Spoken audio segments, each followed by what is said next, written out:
Hello people, Namaste, welcome back to my channel.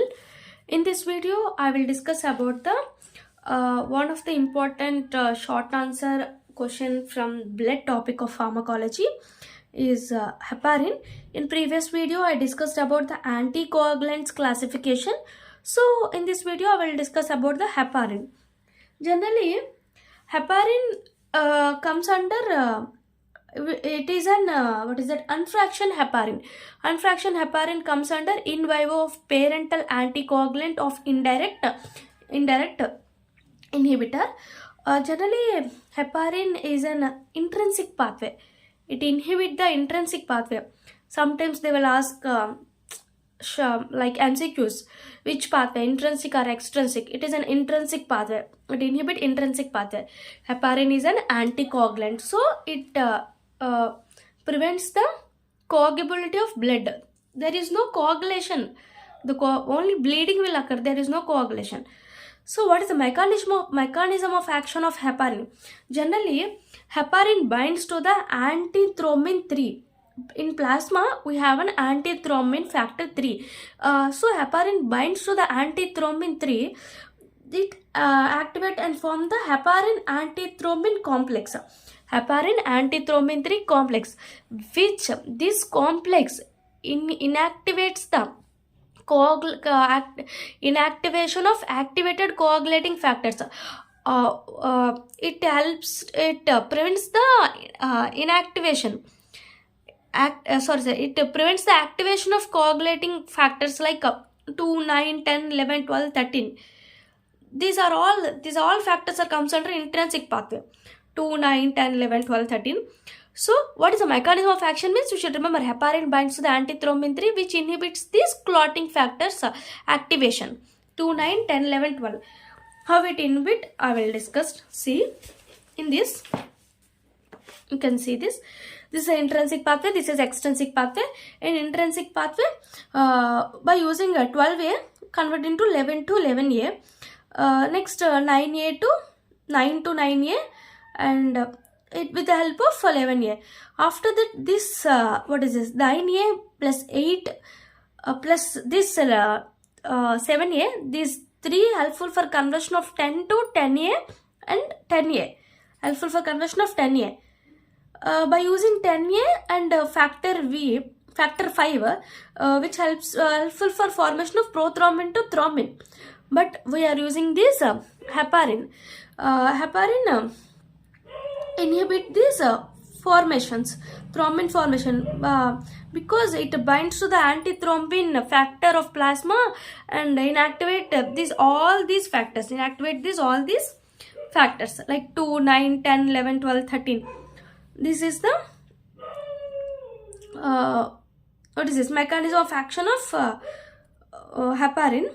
See, heparin inactivates the factor, all these factors through antithrombin.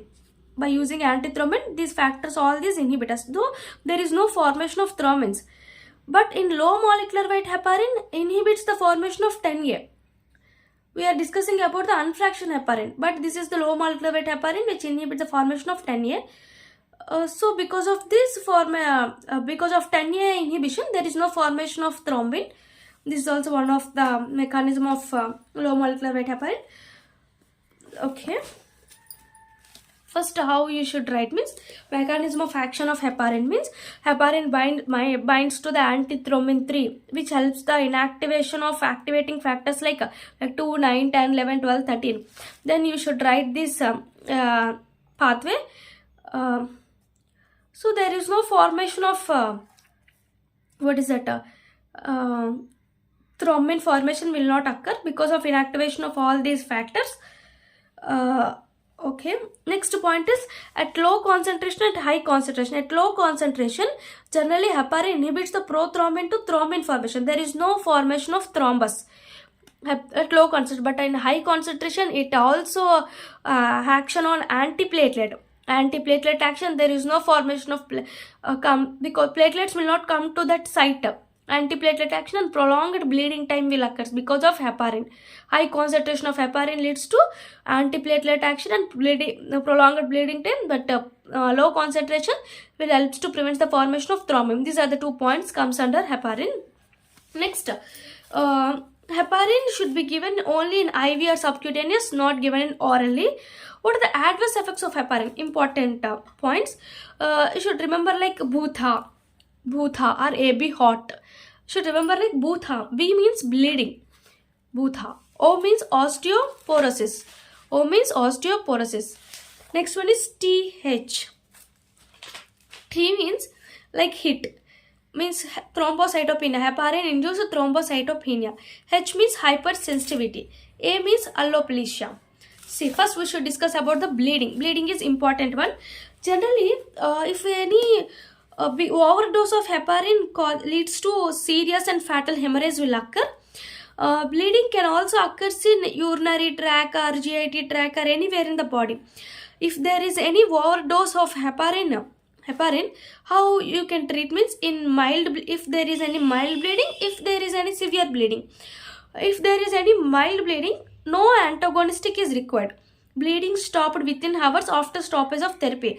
If you stop the heparin therapy, then bleeding automatically it stops. So there is no antagonistic is required in mild bleeding. But if there is any overdose, it leads to severe bleeding. Then we should use the antagonistic.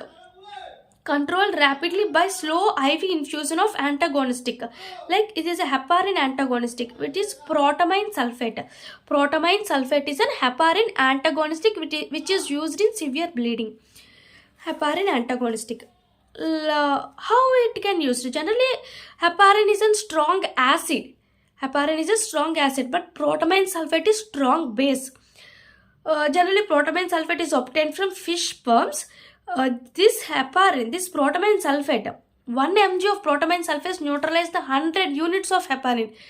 So, protamine sulfate is an antagonist of heparin. So, 1 mg neutralizes the 100 units of heparin, which is obtained from fish sperm. Generally, protamine sulfate is itself cause bleeding because of due to weak anticoagulant effect. It is a weak anticoagulant effect, so sometimes it itself cause bleeding. So generally in severe bleeding, antagonist of heparin is protamine sulfate. You should remember that. In mild bleeding, we should stop the therapy. Automatically, it will stop. Stoppage of bleeding will occur. No antagonistic is required. This is the bleeding adverse effects of heparin. Next one is HIT. HIT means heparin induced thrombocytopenia. Heparin rarely causes thrombocytopenia. Due to formation of antibodies against the platelet heparin factor complex leads to decreased platelet count. Means generally it rarely causes thrombocytopenia because how it helps means how it occurs means due to formation of antibodies against the platelet factor heparin complex. It produces antibodies against the platelet factor heparin complex that leads to decrease in platelet count. So in general, heparin rarely causes HIT. Next one is hypersensitivity reaction is also rare, like skin rashes, urticaria, fever will occur. Next one is osteoporosis. Osteoporosis, if prolonged means long-term therapy is heparin use, it leads to osteoporosis with spontaneous fractures will occur. Next, reversible alopecia, hair loss will occur. These are the adverse effects. What are the adverse effects? First one is bleeding. Bleeding has 2 types. If overdose will occur, mild bleeding and severe bleeding. Mild bleeding has no antagonistic is required. Stoppage of therapy, bleeding will control. In severe bleeding, we should use the antagonist like protamine sulfate. 1 mg of protamine sulfate which neutralizes the 100 units of heparin. Next one is HIT. HIT heparin induced thrombocytopenia. Generally, rarely it occurs. Generally, it produces antibodies against the platelets of heparin complex. So, it reduces the platelet count. Next one is hypersensitivity. Next one is reversible alopecia. Next one is osteoporosis. Prolonged uses, it leads to long-term therapy. It leads to osteoporosis with spontaneous fractures. Next one is contraindicators. Where we cannot use this heparin is hemophilias, severe hypotension, bacterial endocarditis, patients with HIT and cranial hemorrhage like peptic ulcers. These are some of the contraindicators of heparin. Because in peptic ulcers we can't use, in hemorrhage we can't use, and hemophilias we cannot use. If there is any bacterial endocarditis or severe hypotension, means already BP will decreases. Because of heparin it loses so much of blood, then it leads to contraindicator. For the person, patients with HIT can't use this heparin. These are the contraindicators. This is the heparin. Next video I will discuss about the warfarin. Thank you. Please subscribe my channel and please support us. Thank you.